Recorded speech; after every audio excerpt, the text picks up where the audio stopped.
Welcome to the Advantage Podcast, a monthly unscripted conversation with host David Ashcraft and top leaders impacting our world. Created by pastors for pastors to strengthen our leadership and expand our knowledge and influence. Episode 18 is the second of a two-part podcast. Part 1 can be found in episode 17. We join the conversation between David and Shawn Williams, senior pastor of Willow Creek Community Church, as they discuss the steps taken to help Willow turn around after a season of crisis. Hey, Shawn, can I shift to how did you guys, what was in your mind? I think a lot of times when we step into a new situation, we think the first thing I need to do is either cast a new or fresh vision, or I need to reinvigorate people towards the vision of the church. And so what steps did you and Dave take in helping Willow turn around? Where did you start from that standpoint? Yeah, the way that I think about it now, and I wouldn't have had this language 5 years ago, David, but the way I think about it now is I feel like it's the difference between what I would say building and rebuilding. Okay. And I had only known building types of works and ministry up to coming to Willow. And so whether it's, building a program or a ministry or a campus or a church or whatever you're building, and, this is a overly simplistic way to look at building, but most of us likely on this call have been a part of different building works. But Yeah. the oversimplistic way to look at it is you have a white hot vision, and if that vision's strong enough, then that vision will galvanize people and resources to support that vision and make that vision become a reality. And once it becomes a reality, you typically cast a bigger vision that galvanizes more people and more resources and so on and so forth, right? And so, again, I know that's overly simplistic, but Sure. we are at least familiar with that kind of work. And I felt like when we got to Willow, the place where vision was once so strong, I don't know if I know of another church who had as visionary of a leader as Willow Creek. Right. And because of a crisis, that vision got shattered. And in everybody's mind, everybody realized this is not going to be what it once was. And there's a sense of loss with that. And there's a sense of grieving with that, the thing that I had longed for, given to, sacrificed for, I mean, you name it, is no more. And so that vision gets shattered. And so I think about, your rebuilders in scripture, like your Nehemiahs. And you think about like the vision of what the temple was in the city of Jerusalem as like the epicenter of the whole world, right? And God's presence living here. And when those foreign powers came in and overtook Jerusalem and shattered the temple. I mean, in a sense, not only did they ransack the temple, they shattered the vision. And Right. really what Nehemiah did, he didn't just go back and rebuild a wall. He went back and rebuilt the vision of what once was. And you think about, like in Nehemiah's day, that vision laid in ruins for 150 years. It laid in ruins, which is crazy. And so as we think about that, what I felt like was necessary is the vision. Because it had been shattered, it actually has to be set aside for the moment. So that vision that used to be in the driver's seat, that drove everything, it actually has to be set aside for the moment. And what gets in the driver's seat is your values, because you now have to redefine who you are. Who are we? Who are we going to be? Who do we want to be? Because you lose so much of a sense of your identity post-crisis that instead of vision being in the driver's seat, your values have to sit in the driver's seat, because you have to redefine who you are and who you're going to be. And so in our early work at Willow, even while we were making significant change, the most important work we were doing was values work. So did you know that at the time, Shawn, or did you guys come in and let's refocus, re-strengthen the vision, and then kind of realize, ooh, we're not even ready for that yet? So was it intentional as you came to put the vision aside, or you just kind of figured that out as you were going through? I think we figured it out when in Dave's first 90 days, we cast a vision and it flew like a 2,000-pound canary, right? It just like, this isn't going to work. We're not ready for this. Yeah. Your people weren't healthy enough to receive it. Yeah. Even if it was the right vision, I mean, the headwinds were so strong that your ability to take the new ground, it really wasn't possible. And so it just didn't fly. And it wasn't because it was the wrong vision. I actually feel like it was the right vision.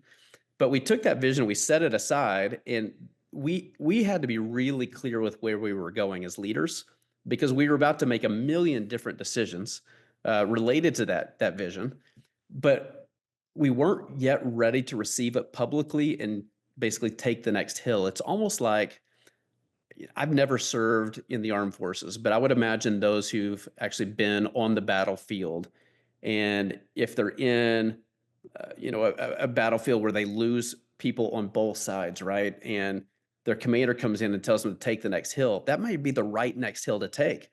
But if I don't have people around me who can carry that through, it actually is Yeah. not possible. And so that's maybe an extreme Mm, illustration to yeah. describe what we were in. But when your people aren't actually able to take the next hill, it may be the right vision, but it's just the wrong time to be able to step into it. So I wouldn't have had the language 5 years ago to say what I'm saying today. Yeah.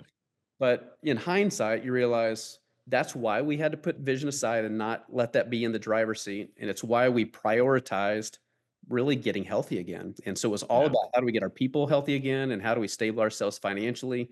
How do we get ourselves into a spot to where when the time's right, we can put vision back into the driver's seat? And so that's really the work we've been doing for the last 4 to 5 years. So when you talked about behaviors, and then I'll back up another step, Sean. So it sounds like Dave kind of floated a vision out there. People weren't ready. They weren't healthy enough for that. I mean, it's like saying we're going to run a marathon when you're laying on your deathbed. And it's like, okay, we've got to be able to get out of bed and even just stand up before we can start talking about a marathon. And so, probably similar kind of thing. So, did everybody see that moment together from as far as the board and you and Dave? Did all of you come to that realization we're not ready for this yet? Or was anybody still pushing you to drive towards a vision? There were definitely individuals that were still pushing to drive toward a certain vision. And again, they're not necessarily wrong. I do think it's really important for in Dave's heart, in the leadership team's heart, we needed to know what the vision was. Yeah, We where needed you're to know going. where we were headed. So Yeah. they're not wrong in us being able to clearly define it, clearly articulate it, to be able to know exactly what the vision path is. It's just a readiness to implement or readiness to cast Yeah. that vision. Um, I wouldn't say we had 100% agreement as far as when the right time would be to do that, but everybody recognized that early on we weren't in a position to do it. Yeah. Yeah. Okay. So, I mean, one of the things you're saying when you step into an environment, any new environment, but especially one that's been through things like maybe Willow, is you got to stop and assess and just figure out what condition are we in before you start running ahead and trying to run that marathon when everybody's laying there on gurneys, Right. hurt That's and wounded. Yeah. that's right. Yeah. So, you talked about starting with behaviors then. So, what were there a few behaviors that you really focused on to say, let's do this to move forward? Yeah, so we decided to take these surveys again. Willow had done surveys long before we got here, and so we were reinstituting something that Willow had already done. It's kind of already in the culture, but we knew it wasn't going to be good, and so we took those initial surveys, and they were everything we thought that they would be. They were really poor, but the I helpful don't know that I would have done the surveys because I mean, I would have known already it's going to be pretty poor, but it probably helps to know how poor or, yeah. it was helpful for me to learn how poor is it and why was really the biggest piece. Okay. And the process actually earned us a lot of trust with the staff. And so we would survey them. We were very intentional to let people know, don't gamify the numbers. Your team doesn't win by having higher numbers. I need you to just tell me the truth. If it's bad, tell us it's bad. If it's good, tell us it's good and tell us why. And so they did. And we do these focus groups after we got the data. And then we create action plans. We told the staff what our action plans were. We would follow through with the action plan and then we'd resurvey. And that process, what it did for us is it started earning us a lot of trust with our staff that these leaders actually care about what our experience is and they're willing to do whatever they can to make it better. And not just once, but we've done it over and over and over again. And so Have it's you actually, multiple surveys since then? gosh, I bet we've done maybe 5 or 6 now since I've been around. And Good for so you. really helpful. And every time we come out with this action plan and every time we take steps, and we've come a long way, David. We still have some road to travel. I wouldn't put us among the healthiest places to work in America yet. Yeah. We're getting healthier and healthier every time we do it, and we're making some great progress. But that kind of thing, again, you talk about putting values in the driver's seat, uh, Yeah. getting your team healthy, and getting to the place that you can run that marathon that you were describing. We're just in a much better position today than we were. Yeah, that's good. So, Sean, I heard you speak in a separate environment a few weeks, maybe a month or so back. The GLN had a base camp, we call it. And so you took time to describe what had happened over the last 5 years. And I thought it was fascinating, and I thought it was real helpful for people to hear where you changed the order of where vision comes and things like that. So, describe a little bit what that looked like, if you remember, and what are the categories that you described. Gosh, what did I say back in those days, David? Uh, Well, I mean, you move. So one of the things that was very clear, and you've said this already as we've been talking today, you move vision back. So it wasn't the first thing that you led with, and there were several steps to getting to the point where now I think you are starting to talk about vision again, and that was part of why Dave decided to step away. So he felt like it was time to talk about vision. He wasn't the one to do it. He wanted you to be able to talk about the future because you're the one that's going to carry it out. Um, Yeah, that's absolutely true. So to your point, again, we knew early on we needed to take vision out of the driver's seat. We need to put values in the driver's seat. Ultimately, if you do the values work well, values don't stay in the driver's seat. They start permeating your people. They permeate your culture. They don't need to be in the driver's seat because they become just what who you it's are. just how you operate. That's And good. so when you get to a healthier place, then you can put vision back in the driver's seat, which is its rightful place where it needs to be. And so for us, it really took getting our people, and when I say people, I mean our staff and our congregation, to a healthy place and getting our financial position stabilized. And so there was a lot of work that we did on both of those ends in order to get our people healthy and our financial position stabilized. Because when that's true, then you can put vision back in the driver's seat and feel like we can now galvanize our people and our resources back to support this vision to help it become a reality. So we're finally at a place we feel like we're ready to run that part of the race. So, it's actually fun to hear you say that, Sean. It actually helped me figure out LCBC 25 years ago. We went through 5 or 6 years of tumultuous times, but again, with very few people compared to what you guys are doing. But we grew from that 150, that 5 years, to about 600 people. And then it just took off. And people have asked me, why did it take off? And I never have known how to say that. I just said, I don't know. We quit trying to talk about who we were going to be and we just started being. And that's what you just said. We started living out our values, living out the behaviors that we'd talked about. And it just kind of clicked all of a sudden. We started being. And that's kind of what you're describing as well. And then you can start talking about vision again once you get to that point. Sure, for sure.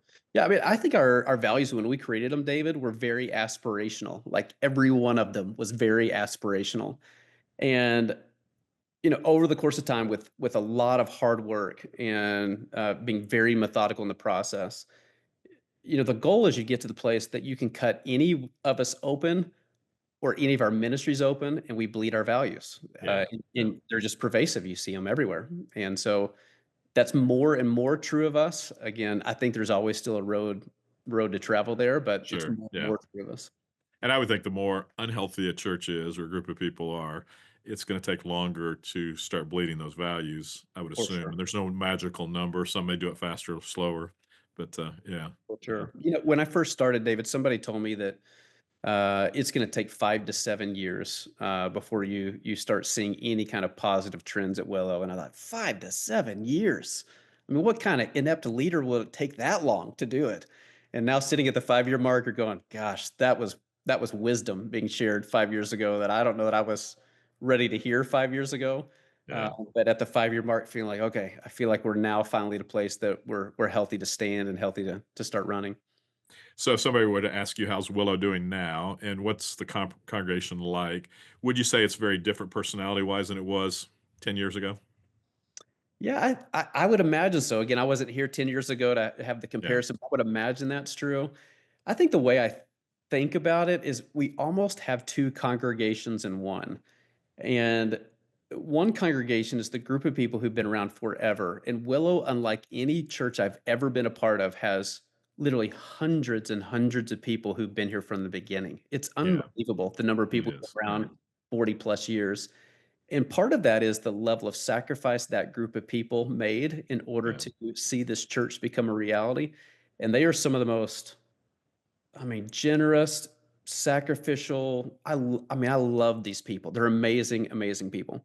But you have a kind of a congregation of people who have been here 25 years plus, and then Hey, you have Sean. So can I just say about that group too? What I've noticed, they've sacrificed. That's part of why they stayed. They didn't want to walk away from what they sacrificed to build, but they also experienced life change at Willow. He And did. so they can't deny that there are problems, but they also can't deny that they're whole different people because of what they experienced at Willow. And so they're not ready to walk away from that yet. And I think that's cool. And one of the things I've enjoyed being around Willow more the last couple of years is just hearing people's stories and realizing it, regardless of what happened, lives have been changed because of it. So, yeah, Oh, I mean, by the thousands, that's yeah, true. exactly. Yeah, And so, uh, I mean, that segment of our congregation, I love that group of people. yeah, And we have this whole segment of the congregation that 50% of our people are new in the last 5 years. And yeah, so what you don't see is a lot of people who've been around 5 to 25 years, which is crazy. And my theory is that those are people who didn't have deep enough roots to weather the storm. Now, mm, are there some? Sure. But the yeah, vast majority of the congregation has either been there 25 plus years or less than 5. mm, And so the less than 5 crowd, man, they're breathing a lot of new life into the church. It's a really diverse, uh, yes, we become a more diverse church. So we also poll our church, we survey our church. For the first time in our church's history, our South Barrington campus is 51% people of color versus wow, 49% white Anglo. And so um, I mean, that's come from like 37% since I've been around. And so we're just yeah, becoming a more diverse church. We're growing younger as a church. And so the group that are coming in that within the last 5 years, most of which are millennial generation or younger. And so a lot of young families. So it brings a lot of life, a lot of fun. One of our fastest growing ministries at the South Barrington locations are young adult ministry. And so we're seeing a lot of young adults, which is fun. And so, in some ways, yeah, it's a different congregation yeah, because this segment is really growing in a beautiful way. And in some ways, we're not any different than what we've always been. And so, some of the DNA held by that group of people that have been around 25 to 50 years is the same DNA of who we are as a church today. It just looks a little bit different in how it gets implemented. But that group of people can be our greatest champions because they see this rich history being passed on to another generation, and it's a beautiful thing. that's cool. Very cool. So, Sean, let's kind of start drawing to a close here. What are you excited about in the future? I think we're now poised to take some new ground for the kingdom, which we're really excited about. So, Willow's 50th year anniversary as a church is this October, October 12th, which we feel like gives us this huge catalytic opportunity to cast some new vision and take some new ground. And so, the way we're talking about it, thinking about it, it's some of Willow's foundational DNA pieces, but we're ready to take some new ground in each one of these areas. And so I think there's some new ground that we want to take in reaching people for Jesus and really Yeah, expanding our reach from our campuses. We want to take some new ground when it comes to discipleship and really create a thoughtful spiritual formation pathway that helps people really um, walk deeply with Jesus. Um, we have a huge compassion oriented heartbeat as a church, and so that's always been true. It's true long before I got here. It's one of the things I love about Willow, and so we have some dreams about how we want to continue to expand that throughout Chicagoland and also through our global partnerships and then leadership's, been a big piece of Willow's story for a long time, and so even the role you get to play now, yeah, with the Global Leadership Network, and love our partnership with the Global Leadership Network, but have some dreams about how do we raise up a next generation of kingdom workers that will fuel the mission at Willow, but hopefully fuel the mission well beyond the walls of Willow and really fuel the kingdom in a meaningful way. So. yeah. Uh, Very cool.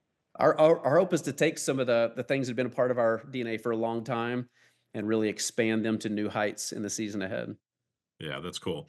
So I said earlier, if I were to ask how to describe Willow right now, I think that it's getting healthy again. I think that you see strength. To your point, there's diversity. There are young people that maybe you didn't even see before 7, 8, 9 years ago. And so I just see a lot of positives. And I would just commend you and Dave for the work you guys have done, for sticking with it, not pulling out, Sean. And so appreciate you from that standpoint.